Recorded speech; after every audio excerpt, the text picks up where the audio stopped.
Sonor Books presenta Las memorias de Sherlock Holmes, el oficinista del corredor de bolsa. Poco después de mi matrimonio, compré su clientela a un médico en el distrito de Paddington.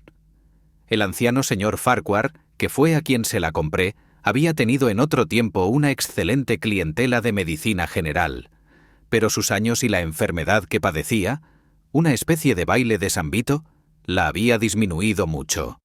El público, y ello parece lógico, se guía por el principio de que quien ha de sanar a los demás debe ser persona sana, y mira con recelo la habilidad curativa del hombre que no alcanza con sus remedios a curar su propia enfermedad. Por esa razón fue menguando la clientela de mi predecesor a medida que él se debilitaba, y cuando yo se la compré había descendido desde 1.200 personas a poco más de 300 visitadas en un año. Sin embargo, yo tenía confianza en mi propia juventud y energía, y estaba convencido de que en un plazo de pocos años el negocio volvería a ser tan floreciente como antes. En los 3 primeros meses que siguieron a la adquisición de aquella clientela, tuve que mantenerme muy atento al trabajo, y vi, en contadas ocasiones, a mi amigo Sherlock Holmes. Mis ocupaciones eran demasiadas para permitirme ir de visita a Baker Street, y Holmes rara vez salía de casa como no fuese a asuntos profesionales. De ahí mi sorpresa cuando, cierta mañana de junio, estando yo leyendo el British Medical Journal, después del desayuno, oí un campanillazo de llamada, seguido del timbre de voz, alto y algo estridente, de mi compañero. «Mi querido Watson», dijo Holmes, entrando en la habitación, «estoy sumamente encantado de verlo. ¿Se ha recobrado ya por completo la señora Watson de sus pequeñas emociones relacionadas con nuestra aventura del signo de los 4? Gracias, ella y yo nos encontramos muy bien», le dije dándole un caluroso apretón de manos. «Espero también», prosiguió él sentándose en la mecedora, «que las preocupaciones de la medicina activa no hayan borrado por completo el interés que usted solía tomarse por nuestros pequeños problemas deductivos». «Todo lo contrario», le contesté. «Anoche mismo estuve revisando mis viejas notas y clasificando algunos de los resultados conseguidos por nosotros. Confío en que no dará usted por conclusa su colección». «De ninguna manera. Nada me sería más grato que ser testigo de algunos hechos más de esa clase». «¿Hoy, por ejemplo?» «Sí, hoy mismo, si así le parece». «Aunque tuviera que ser en un lugar tan alejado de Londres como Birmingham?» «Desde luego, si usted lo desea». «¿Y la clientela?» «Yo atiendo a la del médico vecino mío cuando él se ausenta, y él está siempre dispuesto a pagarme esa deuda». «Pues entonces la cosa se presenta que ni de perlas», dijo Holmes, recostándose en su silla y mirándome fijamente por entre sus párpados medio cerrados. «Por lo que veo, ha estado usted enfermo últimamente. Los catarros de verano resultan siempre algo molestos. La semana pasada tuve que recluirme en casa durante 3 días, debido a un fuerte resfriado. Pero estaba en la creencia de que ya no me quedaba rastro alguno del mismo». «Así es, en efecto. Su aspecto es extraordinariamente fuerte. ¿Cómo, pues, supo usted lo del catarro? Ya conoce usted mis métodos, querido compañero». «¿De modo que usted lo adivinó por deducción?» «Desde luego». «¿Y de qué lo dedujo?» «De sus zapatillas». Yo bajé la vista para contemplar las nuevas zapatillas de charol que tenía puestas. «Pero, ¿cómo diablos?», empecé a decir. Holmes contestó a mi pregunta antes que yo la formulase, diciéndome: «Calza usted zapatillas nuevas, y seguramente que no las lleva sino desde hace unas pocas semanas. Las suelas que en este momento expone usted ante mi vista se hallan levemente chamuscadas».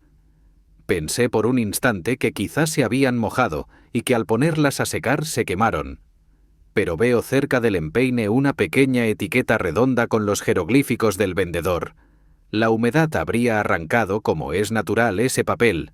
Por consiguiente, usted había estado con los pies estirados hasta cerca del fuego, cosa que es difícil que una persona haga, ni siquiera en un mes de junio tan húmedo como este, estando en plena salud. Al igual que todos los razonamientos de Holmes, este de ahora parecía sencillo una vez explicado, Leyó este pensamiento en mi cara y se sonrió con un asomo de amargura. «Me temo que siempre que me explico no hago sino venderme a mí mismo», dijo Holmes. «Los resultados impresionan mucho más cuando no se ven las causas». «De modo pues que está usted listo para venir a Birmingham». «Desde luego». «¿De qué índole es el caso?» «Lo sabrá usted todo en el tren. Mi cliente está ahí fuera, esperando dentro de un coche de 4 ruedas. ¿Puede usted venir ahora mismo?» «Dentro de un instante». Garrapateé una carta para mi convecino, eché a correr luego escalera arriba para explicarle a mi mujer lo que ocurría, y me reuní con Holmes en el umbral de la puerta de la calle. «¿De modo que su convecino es médico?», me preguntó, señalándome con un ademán de la cabeza la chapa de metal. «Sí. Compró una clientela, lo mismo que hice yo». «¿De algún médico que llevaba mucho tiempo ejerciendo?». «Igual que en el caso mío. Ambos se hallaban establecidos aquí desde que se construyeron las casas». «Pero usted compró la mejor clientela, ¿verdad?». «Creo que sí. ¿Pero cómo lo sabe usted?». «Por los escalones de la puerta, muchacho. Los de usted están gastados en una profundidad de 3 pulgadas más que los del otro. Pero este caballero que está dentro del coche es mi cliente, el señor Hall Pycroft. Permítame que lo presente a él. Cochero, arree a su caballo, porque tenemos el tiempo justo para llegar al tren». El hombre con quien me enfrenté era joven, de sólida contextura y terso cutis, con cara de expresión franca y honrada y bigote pequeño, rizoso y amarillo.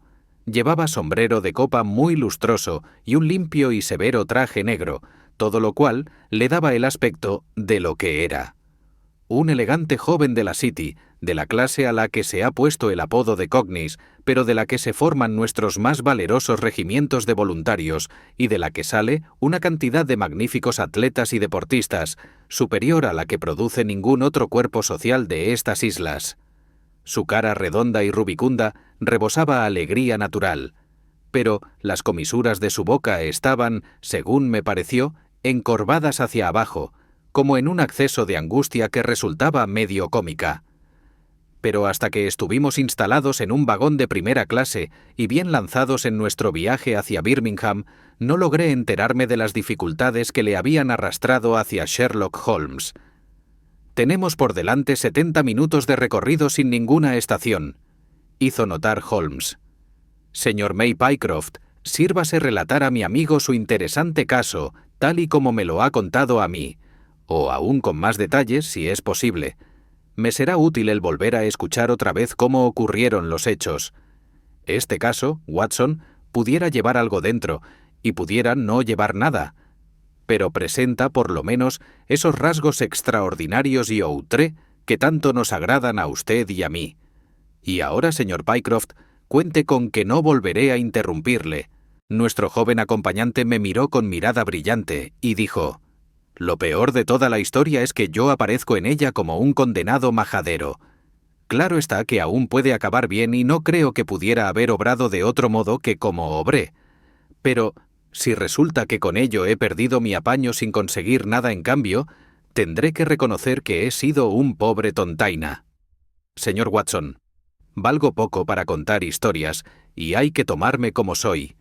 Yo tuve hasta hace algún tiempo mi acomodo en la casa Coxon and Woodhouse de Draper's Gardens, pero a principios de la primavera se vieron en dificultades debido al empréstito de Venezuela, como ustedes recordarán, y acabaron quebrando malamente.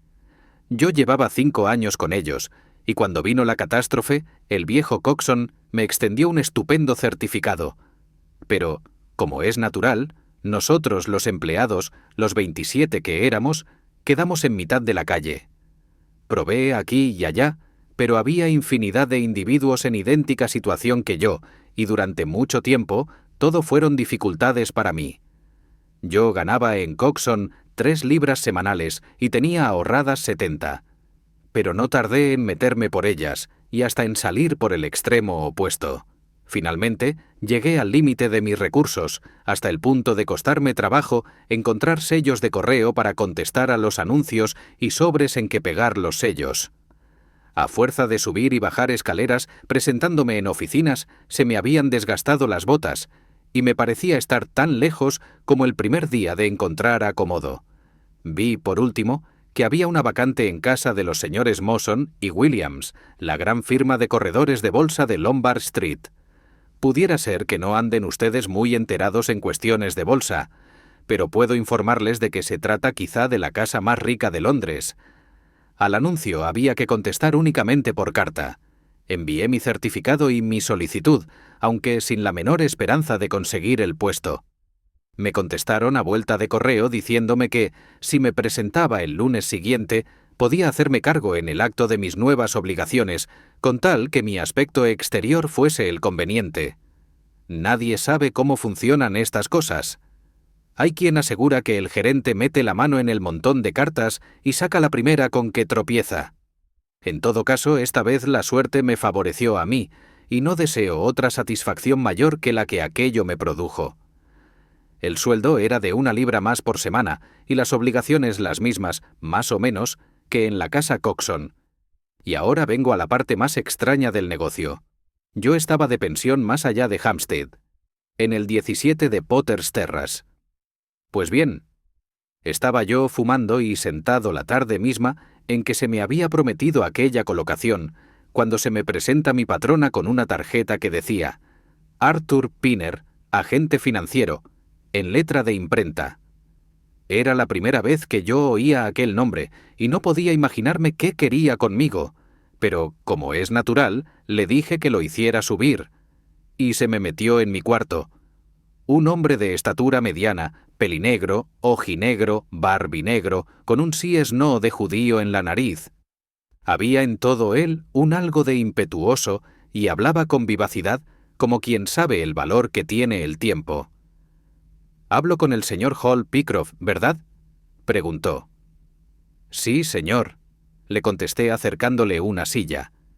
«¿El mismo que últimamente estuvo empleado con Coxon and Woodhouse?». «Sí, señor». «¿Y que en la actualidad figura como empleado en la casa Mawson?». «Exactamente». «Pues verá usted, he oído contar ciertos hechos realmente extraordinarios a propósito de sus habilidades financieras. ¿Se acuerda usted de Parker, el que fue gerente de Coxon? Habla y no acaba de esas habilidades de usted. Me agradó, como es natural, oírle decir aquello. Siempre fui despierto en las oficinas, pero nunca soñé que se hablase sobre mí de esa manera en la City. ¿Es usted hombre de buena memoria?, me preguntó. La tengo bastante buena, le contesté con modestia. ¿Se ha mantenido usted al tanto del mercado todo este tiempo que lleva sin trabajar? Sí. Leo todas las mañanas la lista de cotizaciones de bolsa. Ahí tiene usted una prueba de auténtica aplicación, exclamó. Esa es la manera de prosperar. ¿No se molestará que lo ponga a prueba? Veamos. ¿Cómo está la cotización de los Ayrshires? Entre 105 y 105 y cuartillo. ¿Y la de New Zealand Consolidated? A 104. ¿Y la de las British Broken Hills? De 7 a 7 y 6. ¡Maravilloso!, exclamó él levantando los brazos. Esto cuadra perfectamente con todo lo que me habían contado. Muchacho, usted vale demasiado para ser simple escribiente de Mawson. Como ustedes podrán suponerse, aquel arrebato me asombró y le dije, pues la verdad, señor Pinner, que no parece que los demás tengan una opinión de mí tan buena como la que tiene usted. Me ha costado luchar de firme el conseguir esta colocación, y soy muy dichoso de haberla logrado. Pero, hombre, usted debiera picar un poco más alto. No se halla usted situado en su verdadera esfera de actividades, pero escuche lo que yo quiero proponerle. Lo que yo quiero proponerle es poca cosa si se la compara con lo que usted vale, pero si se compara con lo que le ofrece Mawson, es como el día frente a la noche. Veamos, ¿cuándo entra usted a trabajar en Mawson? El lunes. ¡Ja! Pues vea, estoy dispuesto a correrme un pequeño albur deportivo apostando a que usted no entra en esa casa. ¿Que yo no voy a entrar en la casa Mawson? No, señor.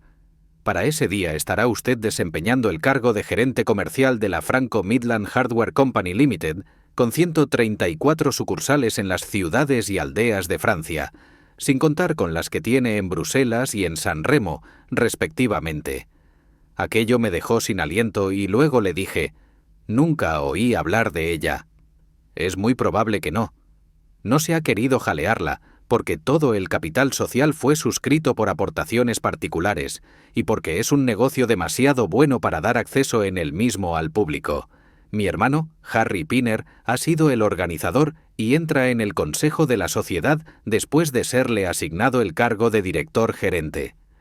Como sabe que yo estoy metido aquí de lleno en la corriente de negocios, me ha pedido que le busque en Londres un hombre que valga, y a un precio menor del que vale. Un hombre emprendedor, que tenga mucho nervio. Para empezar, solo podemos ofrecerle una miseria de 500 libras, pero... «¡500 libras al año!», exclamé dando un grito. Solo para empezar, más una comisión del 1% de todas las ventas que hagan sus agentes. Puede creerme si le aseguro que el total de esas comisiones superará a su salario. Pero yo no sé absolutamente nada de ferretería. Vaya, vaya. Pero usted entiende de números, muchacho. Sentía zumbidos en la cabeza, y solo a duras penas podía permanecer sentado en mi silla. Pero de pronto me acometió un leve escalofrío de duda. «Quiero serle sincero», le dije. «Mawson no me paga sino 200. Pero Mawson es cosa segura. La verdad es tan poco lo que sé de esa compañía de ustedes que...». «Muy bien dicho, exclamó con una especie de éxtasis de placer. «Es usted el hombre que nos conviene. A usted no se le engatusa con palabras y tiene usted mucha razón. Pues bien, aquí tiene usted un billete de 100 libras. Si cree que podemos llegar a un arreglo, métaselo en el bolsillo como adelanto a cuenta de su salario». «Es un rasgo muy hermoso», le dije. «¿Cuándo me haré cargo de mis nuevas obligaciones?» «Haga usted acto de presencia mañana, a la 1 en Birmingham», me dijo. «Traigo en el bolsillo una carta que usted llevará a mi hermano. Lo encontrará en el número 126B de Corporation Street, donde se encuentran las oficinas provisionales de la compañía. Desde luego, él tiene que dar la conformidad a este arreglo nuestro, pero no habrá ningún inconveniente. Pierda cuidado». «No sé cómo expresarle a usted mi agradecimiento, señor Pinner», le dije. «No tiene nada que agradecerme, muchacho. Usted alcanza con esto lo que se merece, y nada más. Solo quedan por arreglar 2 cosillas, simples formulismos. Veo que tiene usted ahí una hoja de papel. Tenga la amabilidad de escribir en ella lo siguiente: «Acepto por propia voluntad el cargo de gerente comercial de la Franco Midland Hardware Company Limited, con un sueldo mínimo de 500 libras». Así lo hice, y él se metió el papel en el bolsillo. «Aún falta otro detalle», me dijo. «¿Qué piensa hacer usted con lo de su colocación en la casa Mawson?» Mi alegría me lo había hecho olvidar todo. «Les escribiré dimitiendo», le contesté. «Eso es precisamente lo que yo no quiero que haga. He tenido una discusión con el gerente de esa casa a propósito de usted. Me acerqué a él para pedirle informes suyos y se mostró muy agresivo, acusándome de que intentaba engatusarlo a usted para que no entrase al servicio de la casa, etc. Acabé por perder casi los estribos y le dije: «Si usted quiere tener buenos empleados, págueles bien». Y agregué: «Estoy seguro de que preferirá nuestra pequeñez a las grandezas de la casa de usted. Le apuesto un billete de 5 libras a que, así que se entere del ofrecimiento nuestro, ya no volverán ustedes ni siquiera a oír hablar de él». Y él me contestó: «Hecho. Nosotros lo hemos recogido del arroyo y no nos abandonará tan fácilmente». Estas fueron sus propias palabras. «Canalla desvergonzado», exclamé. «Ni siquiera lo conozco de vista. ¿Qué obligación tengo yo de ser considerado con él? De modo, pues, que no le escribiré, si usted cree que no debo hacerlo». «Perfectamente. Esa es una promesa», dijo él poniéndose en pie. «Me encanta haber podido asegurar los servicios de un hombre como usted para mi hermano. Aquí tiene el adelanto de 100 libras, y aquí está la carta para mi hermano. Anote la dirección: 126B Corporation Street, y recuerde que está usted citado mañana, a la 1. Buenas noches, y que tenga usted toda la buena suerte a que es acreedor. Eso fue, hasta donde yo recuerdo, lo que pasó entre los dos. Imagínese, señor Watson, mi satisfacción ante tamaña buena suerte. Estuve la mitad de la noche sentado, recreándome con ella, y a la mañana siguiente salí para Birmingham, en un tren que me permitiría llegar con tiempo suficiente a la cita. Llevé mi equipaje a un hotel de New Street, y después me encaminé a la dirección que me había sido dada. Faltaba todavía un cuarto de hora, pero pensé que daría lo mismo. El número 126B era un pasillo entre dos grandes comercios, por el que se llegaba a una escalera en curva, de piedra, de la que arrancaban muchos departamentos, que se alquilaban para oficinas a compañías y a hombres que ejercían sus profesiones. Los nombres de sus ocupantes se hallaban pintados en la pared de la planta baja, pero no se veía entre ellos nada que se pareciese a Franco Midland Hardware Company Limited. Se me cayó por unos momentos el alma a los pies, preguntándome si todo aquello no sería un truco bien estudiado para engatusarme.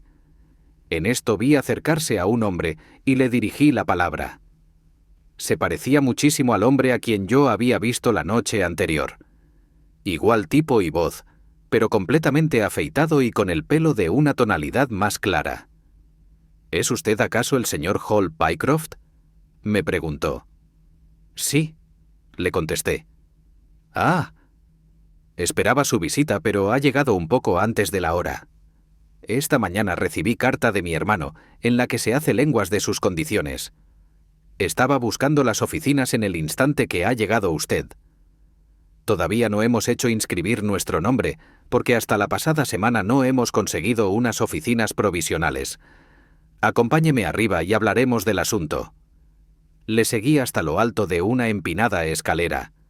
Allí, bajo el mismo tejado de pizarra, había dos habitaciones pequeñas, vacías y polvorientas, sin alfombras ni cortinas, y en ellas entramos. Yo me imaginaba encontrarme con unas grandes oficinas, mesas brillantes e hileras de escribientes, que era a lo que estaba acostumbrado, y no falto a la verdad si les digo que contemplé con bastante disgusto la mesita y dos sillas de madera que, juntamente con un libro de cuentas y un cesto para papeles inservibles, formaban todo el mobiliario. «No se desanime, señor Pycroft», me dijo el hombre al que acababa de conocer, viendo cómo se me había alargado la cara. «Roma no se hizo en un día, y nos respaldan fuertes capitales, aunque todavía no presumamos de brillantes oficinas. Haga el favor de sentarse y darme su carta». Se la di, y él la leyó con gran atención. «Ha causado usted una gran impresión a mi hermano Arthur, por lo que veo. Y sé que él es hombre muy agudo juzgando a las personas. Considérese desde ahora como admitido definitivamente. Él jura por Londres y yo por Birmingham, pero esta vez seguiré su consejo». «¿Cuáles son mis obligaciones?», le pregunté. «En su debido momento se encargará usted de la gerencia del Gran Depósito de París, que servirá para inundar con artículos de loza inglesa las tiendas de los 134 agentes que tenemos en Francia. Falta aún una semana para que queden completadas las compras. Entretanto, usted permanecerá en Birmingham, procurando hacerse útil». «¿De qué manera?». Por toda respuesta, echó mano de un libraco de pastas encarnadas que sacó de un cajón y me dijo: «Aquí tiene una guía de París, en la que figura la profesión de cada persona, a continuación de su nombre y apellidos. Llévesela usted a su domicilio y entresáqueme los nombres y direcciones de todos los comerciantes de ferretería y quincalla. Nos serán utilísimos». «¿Y no habrá listas ya clasificadas?», le apunté. «No son de fiar. Su sistema es distinto del nuestro. Póngase de firme al trabajo y tráigame las listas para el lunes, a las 12. Buenos días, señor Pycroft. Si usted sigue mostrando entusiasmo y diligencia, ya verá cómo la compañía sabe ser buena con usted». Regresé al hotel con el libraco bajo el brazo y con encontradísimos sentimientos en mi corazón. Por una parte, yo estaba definitivamente colocado y tenía 100 libras en mi bolsillo. Por otra parte, el aspecto de las oficinas, el no figurar su nombre en la pared y otros detalles eran susceptibles de producir en el hombre de negocios una mala impresión acerca de la posición de sus patronos. Pero, como ocurriese lo que ocurriese, yo disponía de dinero, me apliqué a mi tarea. Trabajé firme durante todo el domingo, pero con todo eso no había llegado el lunes, sino hasta la H. Volví a presentarme a mi jefe. Lo hallé en el mismo departamento desamueblado y me ordenó que siguiese con ello hasta el miércoles, y que volviese entonces. Tampoco el miércoles había terminado aún por completo, y tuve que seguir dándole hasta el viernes. Es decir, hasta anteayer. Vine entonces con todo lo hecho al señor Harry Pinner. «Muchas gracias», me dijo. «Me temo haber calculado en menos la dificultad de la tarea. Esta lista me servirá de verdadera ayuda en mi trabajo». «Me ha llevado bastante tiempo», le contesté. «Pues bien», me dijo, «ahora quiero que prepare usted una lista de las tiendas de muebles porque todas ellas venden artículos de quincallería». «Perfectamente. Puede usted venir mañana a las 7 de la tarde para que me entere de cómo marcha su trabajo, pero no se exceda en el mismo. Un par de horas de café cantante por la noche no le haría ningún daño después de su labor del día». Me decía esto riéndose, y entonces me fijé con un estremecimiento en que el segundo de sus dientes del lado izquierdo estaba empastado de oro de un modo muy chapucero. Sherlock Holmes se frotó las manos satisfecho, y yo miré con asombro a nuestro cliente. Este prosiguió. «Hay motivos para que se sorprenda, Dr. Watson. Pero es por la razón siguiente. Cuando yo hablé con el otro individuo en Londres y se echó a reír, burlándose de la idea de que yo pudiera ir a trabajar en Mawson, me fijé casualmente en que tenía su diente empastado de idéntica forma. Fíjese en que lo que en ambos casos atrajo mi atención fue el brillo del oro. Al poner ese detalle junto a la identidad del tipo y de la voz y ver que no presentaba sino diferencias que podían ser producidas por una navaja de afeitar y por una peluca, no me quedó duda alguna de que se trataba del mismo hombre. Nada tiene de extraño el encontrar un parecido entre dos hermanos, pero no hasta el punto de que tengan ambos el mismo diente empastado de idéntica manera. Me despidió con una inclinación, y yo me encontré en la calle sin darme cuenta de si caminaba de pies o de coronilla. Regresé a mi hotel, metí la cabeza en una palangana de agua e intenté imaginarme lo que ocurría. ¿Por qué me había traído de Londres a Birmingham? ¿Por qué razón había llegado antes que yo? ¿Y para qué había escrito una carta de sí mismo para sí mismo? Era demasiado problema para mí, y no logré verle ni pies ni cabeza. Pero tuve de pronto la idea de que quizá fuese claro para el señor Sherlock Holmes lo que para mí resultaba oscurísimo. Tuve el tiempo justo de coger el tren de la noche para Londres, de visitarle esta mañana y de regresar con ustedes a Birmingham. Cuando el escribiente del corredor de bolsa terminó de contar su sorprendente experiencia, hubo una pausa. Sherlock Holmes, recostado en el tapizado respaldo de su asiento, con expresión satisfecha, pero de crítico en la materia, lo mismo que un experto en vinos que acaba de dar el primer paladeo al de una añada extraordinaria, me miró de soslayo y me dijo: «¿Verdad, Watson, que no está mal? Hay detalles en el caso que me satisfacen. Creo que estará usted de acuerdo conmigo en que una entrevista con el señor Arthur Harry Pinner en las oficinas provisionales de la Franco Midland Hardware Company Limited ha de ser una cosa que nos interesará a los dos. Pero, ¿cómo podemos realizarla?», le pregunté. «Oh, eso es bastante fácil», exclamó con alegría Hall Pycroft. «Ustedes dos son amigos míos que andan buscando acomodo. ¿Y qué cosa más natural puede haber que el que yo me los lleve para presentarlos al director gerente?» «Ni más ni menos, claro que sí», dijo Holmes. «Me agradaría echar un vistazo a ese caballero y ver si le encuentro sentido al jueguecito que se trae.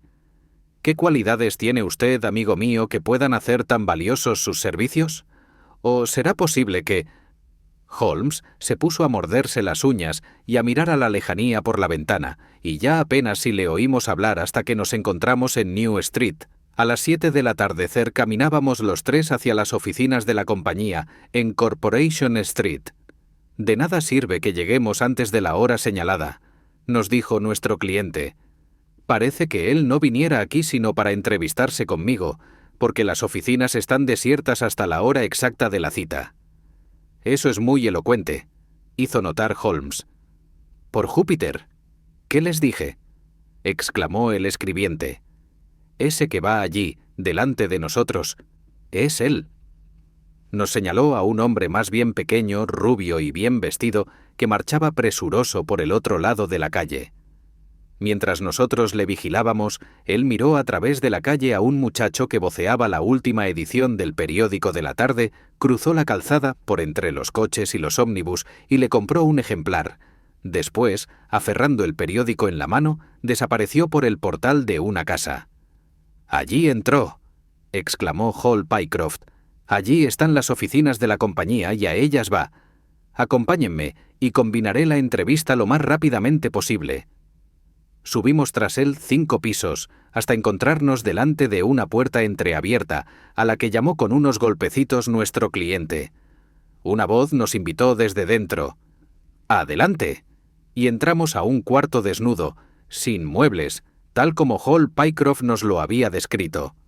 El hombre que habíamos visto en la calle estaba sentado delante de la única mesa y tenía extendido en esta su periódico. Levantó la vista para mirarnos, y yo no creo haber visto nunca otra cara con tal expresión de dolor, de un algo que era aún más que dolor. Una expresión tan horrorizada que son pocos los hombres que la muestran alguna vez en su vida. El sudor daba brillo a su frente, sus mejillas eran de un color blancuzco, de vientre de pescado, y la mirada de sus ojos era de desatino y de asombro. Miró a su escribiente como si no lo conociese, y por lo atónito que mostraba hallarse nuestro guía, comprendí que éste encontraba a su jefe completamente diferente a como era de ordinario. «Parece usted enfermo, señor Pinner», exclamó el escribiente. «Sí, no me siento muy bien», contestó el interrogado, haciendo esfuerzos evidentes por recobrarse y humedeciéndose los labios resecos con la lengua antes de contestar. «¿Quiénes son estos caballeros que ha traído en su compañía?» «El uno es el señor Harris, de Bermondsey, y el otro el señor Price, de esta ciudad», contestó con volubilidad el empleado. «Son amigos míos y caballeros experimentados, pero llevan algún tiempo sin colocación, y confían en que quizá encuentre usted para ellos algo en que trabajar dentro de la compañía». «Es muy posible que sí, es muy posible que sí», dijo el señor Pinner con sonrisa cadavérica. «Sí, estoy seguro de que estaremos en condiciones de hacer algo por ustedes. ¿Cuál es su especialidad, señor Harris?» «Soy contable», contestó Holmes. «Desde luego que necesitamos a alguien por ese estilo. ¿Y usted, señor Price?» «Escribiente de oficina». «Tengo la más viva esperanza de que la compañía podrá darles acomodo. Se lo comunicaré a ustedes en cuanto hayamos tomado una decisión. Y ahora les suplico que se retiren. Por amor de Dios, déjenme solo». Estas últimas palabras le salieron disparadas, como si el esfuerzo que venía haciendo para reprimirse hubiese estallado súbitamente y por completo. Holmes y yo nos miramos el uno al otro, y Hall Pycroft dio un paso hacia la mesa diciéndole: «¿Se olvida usted, señor Pinner, de que me encuentro aquí citado por usted para recibir algunas instrucciones suyas?» «Así es, señor Pycroft, así es», contestó el otro ya con más calma. «Puede esperarme aquí un instante, y no hay razón tampoco para que no lo hagan sus amigos. Dentro de 3 minutos volveré a estar a disposición de ustedes, si puedo abusar de su paciencia de aquí a entonces». Se puso en pie con expresión de gran cortesía, nos saludó con una inclinación y desapareció por una puerta que había al fondo, cerrándola por dentro. «¿Qué es esto? ¿Nos va a dar esquinazo?», cuchicheó Holmes. «Eso es imposible», contestó Pycroft. «¿Por qué razón?» «Porque esa es la puerta de la habitación interior». «¿Y no tiene salida?» «Ninguna». «¿Está amueblada?» «Ayer se hallaba desnuda». «Pero entonces, ¿qué diablos está haciendo? Hay en este asunto algo que no entiendo. Si ha habido alguna vez un hombre enloquecido de espanto, ese hombre se llama Pinner. ¿Qué es lo que ha podido producirle la tiritona? ¿Sospecha que somos detectives? apunté yo. Eso es, confirmó Pycroft. Holmes movió negativamente la cabeza. No empalideció. Estaba ya pálido cuando entramos en la habitación. Es muy posible que... Le cortó la palabra un fuerte martilleo que se oía hacia la puerta interior. ¿Para qué diablos está golpeando su propia puerta?, exclamó el escribiente. Volvió a oírse, más fuerte aún que antes, aquel martilleo. Todos nos quedamos mirando con expectación hacia la puerta cerrada. Yo me fijé en el semblante de Holmes y pude observar su rigidez y con qué intensa excitación echaba el busto hacia adelante. De pronto nos llegó un ruido glogloteante, como de alguien que gargarizaba, y un rápido repiqueteo sobre la madera. Holmes se abalanzó hacia la puerta y la empujó. Estaba cerrada por dentro. Siguiendo su ejemplo, nosotros también nos lanzamos con todo el peso de nuestro cuerpo contra la puerta. Saltó uno de los goznes, luego el otro, y la puerta se vino abajo con estrépito.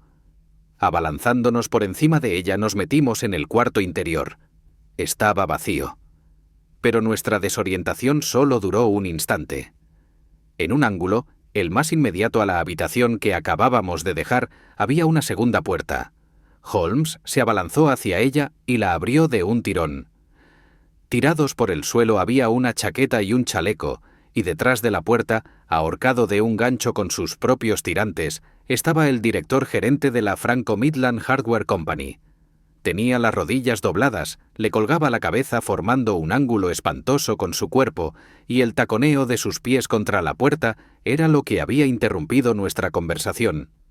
Un instante después, lo tenía yo agarrado por la cintura y levantaba en vilo su cuerpo, en tanto que Holmes y Pycroft desataban las tiras elásticas que se le habían hundido entre los pliegues de la piel. Lo trasladamos a continuación al otro cuarto, donde quedó tumbado, con la cara del color de la pizarra, embolsando y desembolsando sus cárdenos labios cada vez que respiraba, convertido en una espantosa ruina de todo lo que había sido 5 minutos antes. ¿Qué impresión le produce, Watson?, preguntó Holmes. Me incliné sobre él y lo examiné. Tenía el pulso débil e intermitente, pero su respiración se iba haciendo más profunda, y sus párpados tenían un leve temblequeo que dejaba ver una estrecha tirita del globo del ojo. Se ha escapado por un pelo, pero ya se puede decir que vivirá, les dije. Hagan el favor de abrir esa ventana y denme la botella de agua.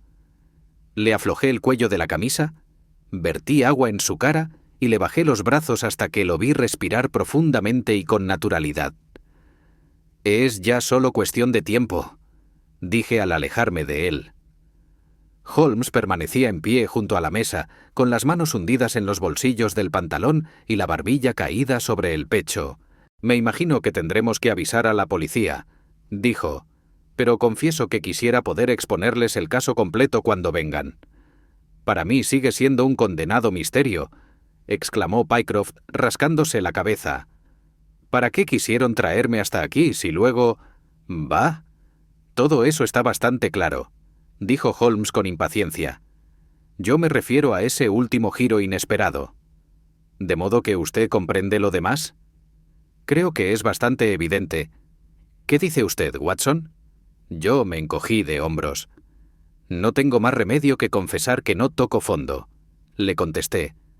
Si usted estudia los hechos desde el principio, solo pueden apuntar hacia una conclusión. ¿Y cuál es esa? Pues bien, todo el asunto gira sobre 2 hechos. El primero es el hacerle firmar a Pycroft una declaración escrita de que entraba al servicio de esta absurda compañía. ¿No ve usted cuán elocuente es esto? Pues la verdad no lo alcanzo a comprender. ¿Para qué iban a querer que lo hiciese? No sería como trámite comercial, porque lo corriente es hacer estos arreglos verbalmente, y en este caso no se ve una condenada razón para salirse de las normas. ¿No ve usted, mi joven amigo, que lo que ellos anhelaban poseer era una muestra de su escritura y que era ese el único medio de conseguirlo? ¿Y para qué? Ahí está precisamente la cuestión. ¿Para qué? Cuando contestemos a esa pregunta habremos avanzado un poco en nuestro pequeño problema. ¿Para qué? Solo puede haber una razón adecuada. Alguien tenía necesidad de aprender a imitar su escritura, y para ello necesitaba procurarse antes una muestra. Si pasamos ahora al segundo punto, veremos que ambos se iluminan mutuamente. Este segundo punto es la petición que le hizo el señor Pinner de que no admitiese usted el cargo, sino que dejase al gerente de aquella importante casa convencido de que un señor Hall Pycroft, al que nunca había visto personalmente, acudiría a sus oficinas el lunes por la mañana. ¡Santo Dios!, exclamó nuestro cliente. ¡Qué borrico he sido! Ahora se explica usted el detalle de la escritura. Suponga, por ejemplo, que se presentase a ocupar el puesto de usted alguien con una letra totalmente distinta a la del documento enviado solicitando el puesto. Allí acababa el juego. Pero el muy canalla aprendió en ese intermedio a imitar la de usted, y en tal caso podía estar tranquilo porque me imagino que nadie de entre el personal de las oficinas le había echado a usted la vista encima. Absolutamente nadie, gimió Hall Pycroft. Prosigamos. Era, como es natural, de la mayor importancia impedir que usted recapacitase mejor sobre el asunto, y también que pudiera ponerse en contacto con nadie que pudiera hacerle saber que un doble suyo estaba trabajando en las oficinas de Mawson. Fue esa la razón que los movió a hacerle un espléndido adelanto sobre su salario y a obligarle a que se trasladase a la región Midlands, donde le proporcionaron trabajo como para que no regresase a Londres, cosa que hubiera podido estropearles el juego que se traían. Todo eso está bastante claro. ¿Y para qué iba este individuo a querer pasar por su propio hermano? También esto está bastante claro. Es evidente que en este negocio solo intervienen dos individuos. El otro está haciéndose pasar por usted en las oficinas. Este de aquí hizo el papel de contratador de sus servicios, pero luego se encontró con que, si había de buscarle un patrono, tenía que dar entrada a una tercera persona en el complot. No estaba dispuesto a ello. Transformó todo lo que pudo su aspecto exterior y confió en que usted atribuiría la semejanza, que no podía menos de advertir, a un parecido familiar. De no haber sido por la feliz casualidad del empastado de oro, es probable que nunca se hubiesen despertado sus sospechas. Hall Pycroft agitó en el aire sus puños apretados y exclamó: «¡Por Dios santo! ¿Qué habrá estado haciendo este Hall Pycroft en la casa Mawson mientras me engañaba a mí de esta manera? ¿Qué debemos hacer, señor Holmes? Dígame usted lo que debo hacer». «Es preciso que telegrafiemos a Mawson. Los sábados cierran a las 12. «No importa. Quizá ande por allí algún portero o ayudante. Eso sí, tienen un guardián permanente porque los valores que guardan ascienden a una fuerte suma. Recuerdo haberlo oído comentar en la City». «Perfectamente. Telegrafiaremos y averiguaremos si nada malo ocurre, y si trabaja allí un escribiente de su nombre y apellido. Todo eso está bastante claro, pero lo que ya no lo está tanto es el por qué uno de esos bandidos salió de esta habitación al vernos a nosotros y se ahorcó. «¡El periódico!», gruñó una voz a nuestras espaldas. Lívido y exangüe, el hombre se había sentado.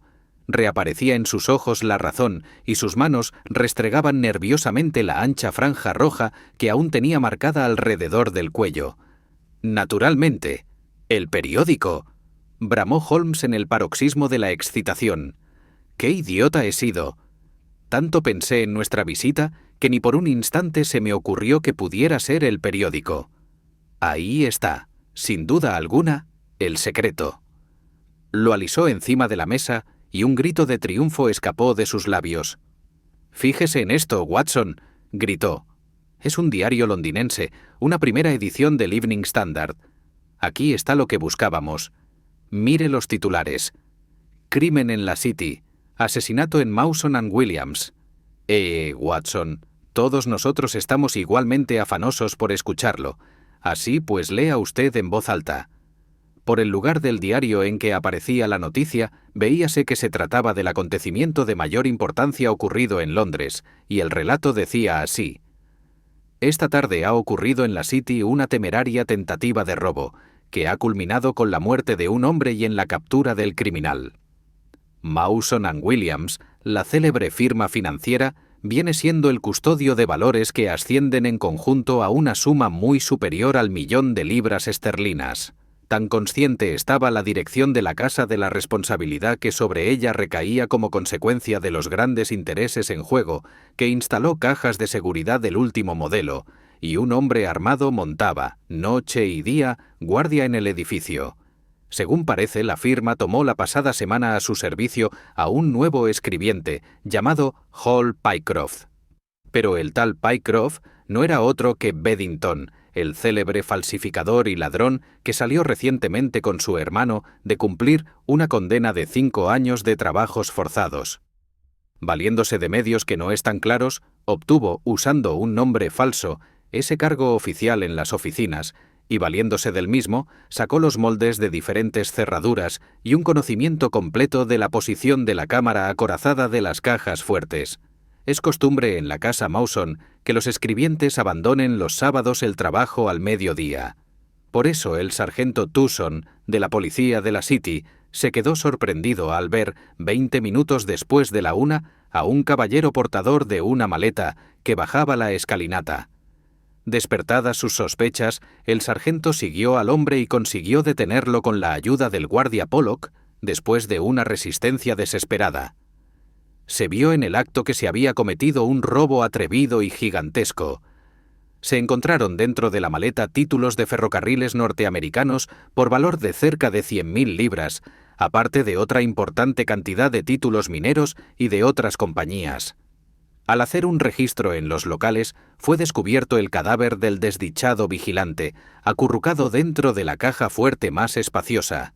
De no haber sido por la rápida intervención del sargento Tucson, el cadáver no hubiera sido descubierto hasta el lunes por la mañana. La víctima tenía el cráneo destrozado por un golpe que le aplicó el asesino por detrás con un hurgón de hierro. No cabe la menor duda de que Bedington consiguió que le dejasen entrar alegando que se había dejado algo olvidado. Una vez asesinado el vigilante, saqueó rápidamente la caja fuerte mayor y se largó de allí con el botín. El hermano de Bedington, que acostumbra a operar con él, no ha aparecido todavía en este caso, o por lo menos nada se sabe del mismo, aunque la policía realiza enérgicas investigaciones para dar con su paradero. Bien, podemos ahorrarle a la policía algún trabajo a ese respecto, dijo Holmes, echando un vistazo a la figura macilenta acurrucada junto a la ventana. La naturaleza humana es una curiosa mezcla, Watson. Ya ve usted cómo un canalla y asesino puede inspirar a su hermano un cariño capaz de impulsarlo al suicidio cuando se entera de que el cuello de aquel no puede escapar a la horca. Pero, en este caso, nosotros no tenemos ahora opción. Señor Pycroft, si usted tiene la bondad de llegarse a la comisaría, el doctor y yo quedaremos aquí de guardia.